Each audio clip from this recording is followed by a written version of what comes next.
We interrupt our program to bring you a special broadcast. Boom! Headshot! Hey, it's Clay. How's everybody doing? I got another NBA 2K13 video for you. I'm playing on PC, and I'm just loving this game. It is a really, really well done. And actually, I've been having a ton of fun in association mode, and I wanted to give some of my tips and tricks how to build a really, really strong franchise in association mode. You can see it's November 13th, 2034, so I've been playing a lot of this game. I do not play every game every year.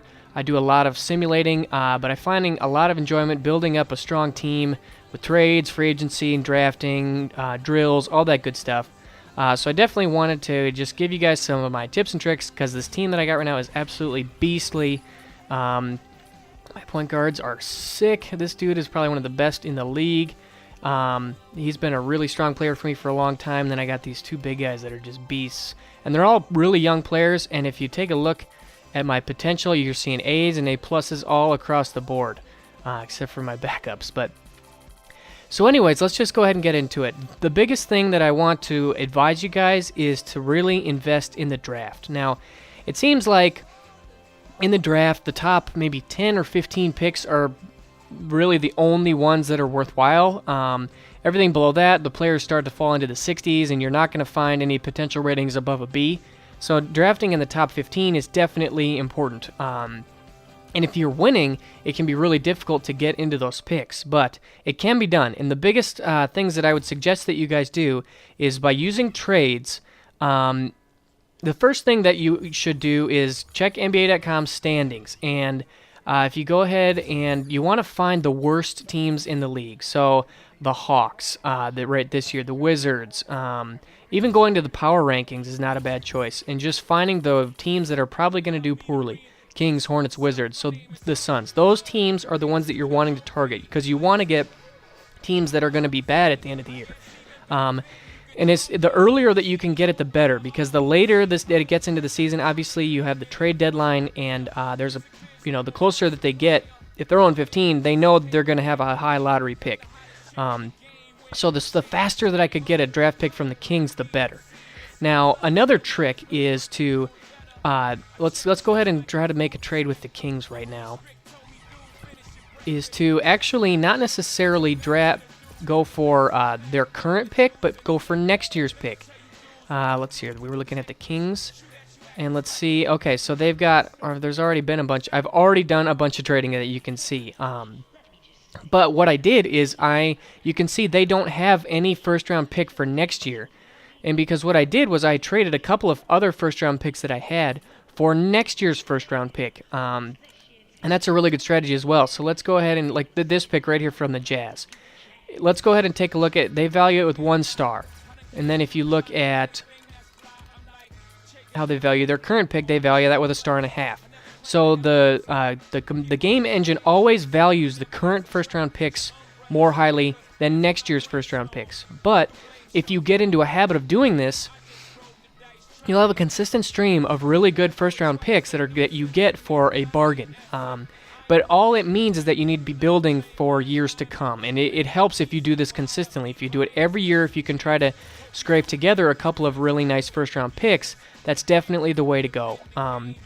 Because like I said, this pick is valued at 1.5 stars, whereas if we go back to the Nets, their first-round pick is going to be, that's also 1.5 stars. But my point is that going for next year's first-round pick is always going to give you more value than going for this year's first-round pick.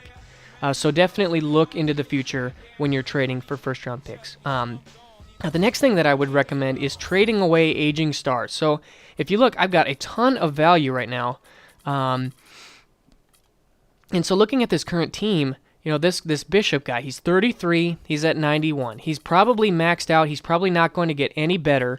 He's been a great player, so I have some sentimental value with him. But in the midpoint of this year or possibly next year, he's got a 2-year deal left for a ton of money. This is a really good player to trade. If we just go ahead and take a look at what we could possibly get, the biggest thing to look for would be you want to find, so right here, the Thunder, they're going to give me a first-round pick of 2036. If we go ahead and go to the trade screen, I don't necessarily want to take that player, but I want to get their picks.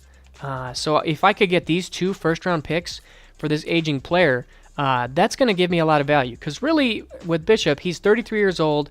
I will say probably at the end of this year and then next year, his ratings are going to really fall off the table. He's going to go down 3, 4, 5 points a year.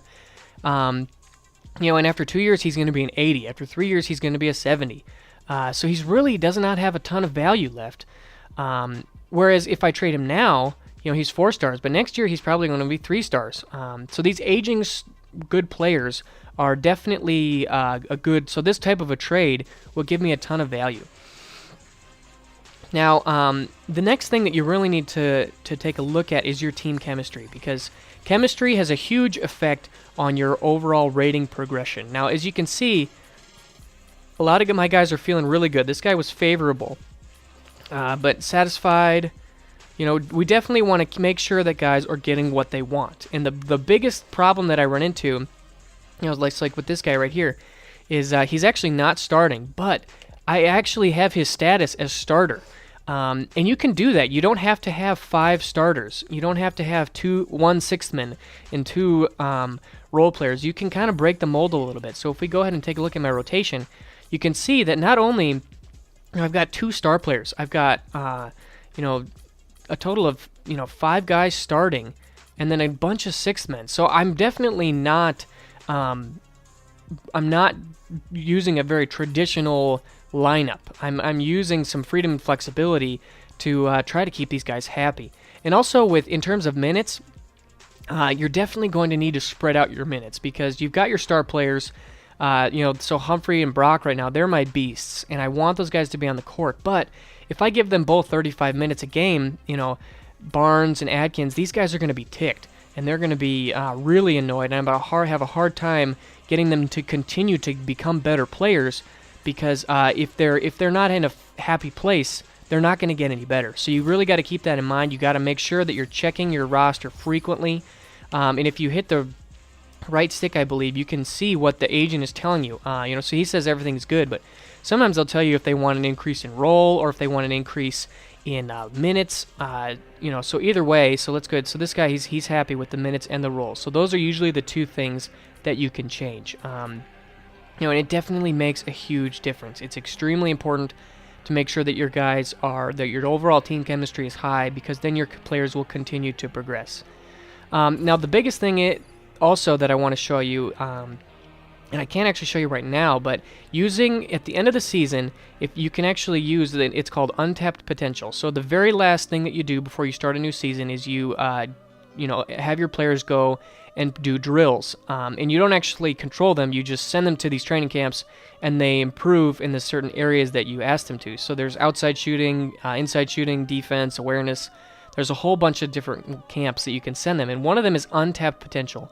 It costs 70 achievement points, and you can see it's these reward points right here. You can see, so you get reward points for all these different objectives. So if I have all my players have a happy morale and chemistry, I could potentially get 30 points. That's a huge deal, and it costs 70 reward points, so it's definitely very, very expensive. Most of the other ones are about maybe 20 to 30-ish in that range, but this one is 70, so you could probably only do 1 or 2 guys a year, but it's really, really worth it. If you think about, I do the shooting one quite frequently, and so maybe I'll be able to give Brock, I'll be able to really boost up his 3-point shooting and his mid-range shooting, but that's only a couple of points. Maybe he'll only get 1 point better overall.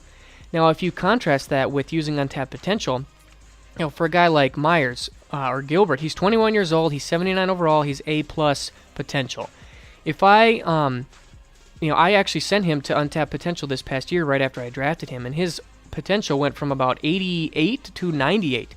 And so this year, he's got the ability to just explode. So I would anticipate by the end of the year, he'll go, if he's happy, maybe to 80 or 81 or 82, but then he'll probably gain maybe 6 or 7 more rating points just because I gave him the untapped potential. So you really want to emphasize that when you're, strategizing, who are your guys that you're going to be looking for in the future. You always want to be building for the future. And then using trades, like I said, to really get the the greatest potential guys. Oh, and that's another thing I would need to talk about. So scouting, prospect scouting.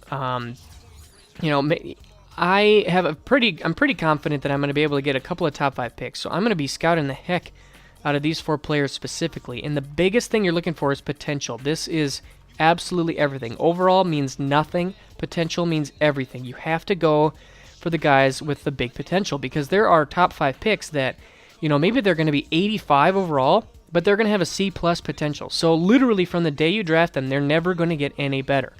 And that stinks. And you know, you probably aren't going to be finding any guys down in like the C or D range that have A potentials. But there are guys in this B to A range that are going to have A- to A+ potentials. Those are the guys that you really, really want to get on your team. So whatever you can do to unlock this potential category, you got to do it. It's extremely important. I went ahead and hired 3 scouts. They all have A scout rating. So it definitely is important to make sure that you have these guys scouting, and that you have them scout the players that you're interested in, just so that you can find their overall potential. Because when it comes draft time, you've loaded up on these first-round draft picks for this year and next year, and you're going to want to make sure that you can get the really top picks. But yeah, those are my tips for building a really, really strong franchise. I'd love to hear how you guys are coming along with NBA 2K13. It's a really fantastic game, and I'm having a ton of fun, not only playing the games, but building up as strong of a team as I can. I mean, these guys are going to be absolutely insane. I've got 23-year-old point guards in the 90s. You know, this superstar, 26. He's getting a little bit older, but you know, there's room for a small forward. Now I've got these 2 guys coming in behind him. I've got this power forward and this center. These guys are 7 foot tall, 22, 23 years old. They both got A and A+ potential. You know, and then not to mention this guy Atkins. He's 22, A+ potential. And all it takes is you got to get a couple of good drafts, you know, string together good draft after good draft after good draft, and you can make this happen. So I hope you guys enjoyed. I will see you soon. Let me know if you guys are enjoying the NBA 2K videos, and I will see you later.